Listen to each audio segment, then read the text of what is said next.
ಇವತ್ತಿನ lunch box ಸೀರೀಸಲ್ಲಿ ನಾನು ಮೊದಲಿಗೆ ತರಕಾರಿಯಲ್ಲಿ ನಾನು ಲೌಕಿನ ತೊಗೊಂಡಿದ್ದೀನಿ. ಸೋರೆಕಾಯಿ ಅಂತ ಹೇಳ್ತೀವಿ ಇದನ್ನು ತಗೊಂಡು ಸಿಪ್ಪೆ ತೆಗೆದು ನಾನು ಇದನ್ನು ಚೆನ್ನಾಗಿ ತುರ್ಕೊತಾ ಇದ್ದೀನಿ. ಈ ರೀತಿಯಾಗಿ ಚೆನ್ನಾಗಿ ಸಣ್ಣ ಕಣ್ಣಿನ ಇದರಲ್ಲಿ ತುರ್ಕೊಳ್ಳಿ, ಆವಾಗ ಚೆನ್ನಾಗಿ ಬರುತ್ತೆ. ಅದಾದಮೇಲೆ 1 ಕಪ್ ಆಗುವಷ್ಟು ಗೋಧಿ ಹಿಟ್ಟು, 1 ಚಮಚ ಆಗುವಷ್ಟು ಕಡಲೆ ಹಿಟ್ಟು, ಒಂದು ಅರ್ಧ ಚಮಚ ಆಗುವಷ್ಟು ಜೀರಿಗೆ, 1/4 ಚಮಚ ಆಗುವಷ್ಟು ಅಜ್ವಾನನ ಈ ರೀತಿ ಉಜ್ಜಿಬಿಟ್ಟು ಹಾಕ್ಕೊತೀನಿ, ಆವಾಗ ಚೆನ್ನಾಗಿರುತ್ತೆ ಫ್ಲೇವರ್ ಅಂತ. ಒಂದು ಅರ್ಧ ಹಸಿಮೆಣಸಿನ್ಕಾಯಿ, ಸ್ವಲ್ಪ ಕೊತ್ತಂಬರಿ ಸೊಪ್ಪು, ನಾನು ತುರಿದಿಟ್ಟಂಥ ಲೌಕಿ ಏನಿತ್ತು ಇದನ್ನು ಹಾಕ್ಕೊಂಡು ನೀರೇನು ಹಾಕದೆ ಹಿಟ್ಟನ್ನು ಕಲಸಿ ಇದನ್ನು ಸೈಡಲ್ಲಿ ಇಟ್ಬಿಡ್ತೀನಿ. ಅದಾದಮೇಲೆ ಒಂದು ಬಾಣಲಿಗೆ ಎಣ್ಣೆನ ಹಾಕಿ, ಎಣ್ಣೆ ಬಿಸಿ ಆದ ತಕ್ಷಣ 10 ಹಸಿಮೆಣಸಿನ್ಕಾಯಿ, ಸ್ವಲ್ಪ ಕೂಡ ಖಾರ ಇಲ್ಲ ಹಂಗಾಗಿ ಹಾಕಿದ್ದೀನಿ.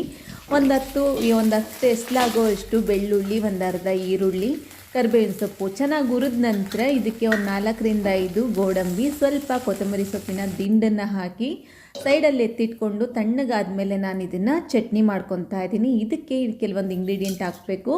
ರುಚಿಗೆ ತಕ್ಕಷ್ಟು ಉಪ್ಪು, ಒಂದು ಅರ್ಧ ಕಪ್ ಆಗುವಷ್ಟು ಮೊಸರನ್ನ ಹಾಕ್ಕೊಂಡು ದರ್ದರಿಯಾಗಿ ನಾನು ರುಬ್ಕೊಬರ್ತೀನಿ. ನೋಡಿ, ಈ ಥರ ಈ ಚಟ್ನಿನ ಮಾಡ್ಕೋಬೇಕು. ಈ ಚಟ್ನಿ ಅಂತೂ ಸೂಪರಾಗಿರುತ್ತೆ. ಈ ಚಳಿಗೆ ಒಂದ್ಸಲ ಟ್ರೈ ಮಾಡಿ, ತುಂಬ ಅಂದರೆ ತುಂಬ ಇಷ್ಟ ಆಗುತ್ತೆ. ಭಾಳಷ್ಟು ತಿಂಡಿಗಳ ಜೊತೆ ಹೊಂದ್ಕೊಳ್ಳುತ್ತೆ ಈ ಚಟ್ನಿ.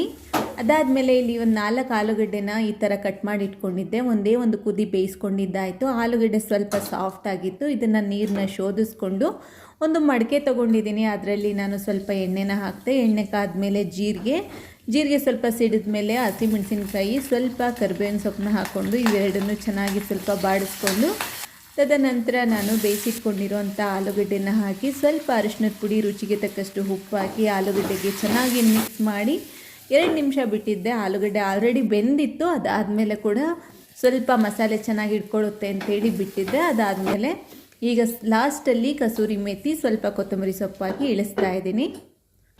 ಈಗ ನಾನು ಹಿಟ್ಟನ್ನ ಕಲಸಿಟ್ಕೊಂಡಿದ್ನಲ್ವ, ನೋಡಿ ಹಿಟ್ಟು ಚೆನ್ನಾಗಿ ಕೂಡ ನೆಂದಿತ್ತು. ಈಗ ಚಪಾತಿ ಮಾಡ್ಕೊತಾ ಇದ್ದೀನಿ.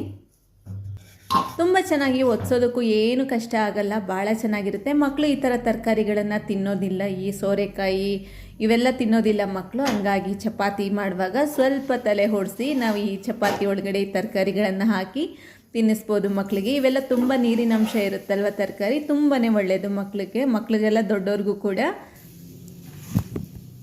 ಈ ಚಟ್ನಿ ಅಂತೂ ಖಾರವಾಗಿ ತುಂಬಾ ಸ್ಪೆಷಲ್ ಆಗಿರುತ್ತೆ. ಒಂದ್ಸಲ ಈ ಚಟ್ನಿನ ಮಾಡಿ. ನಾನು ಮೆಣಸಿನ್ಕಾಯಿ ತೊಗೊಂಡಿದ್ನಲ್ವ, ಅದೇನು ತುಂಬ ಖಾರ ಇರಲಿಲ್ಲ, ತುಂಬ ಎಳೆ ಮೆಣಸಿನ್ಕಾಯಿ ತೊಗೊಂಡಿದ್ದೆ.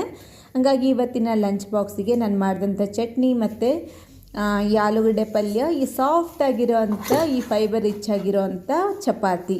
ಇವತ್ತಿನ ಲಂಚ್ ಬಾಕ್ಸ್ ರೆಸಿಪಿ ನಿಮಗೆ ಹೇಗೆ ಅನ್ನಿಸ್ತು ಅಂತ ಕಮೆಂಟ್ ಮೂಲಕ ತಿಳಿಸಿ. Thank you so much video ನೋಡಿ.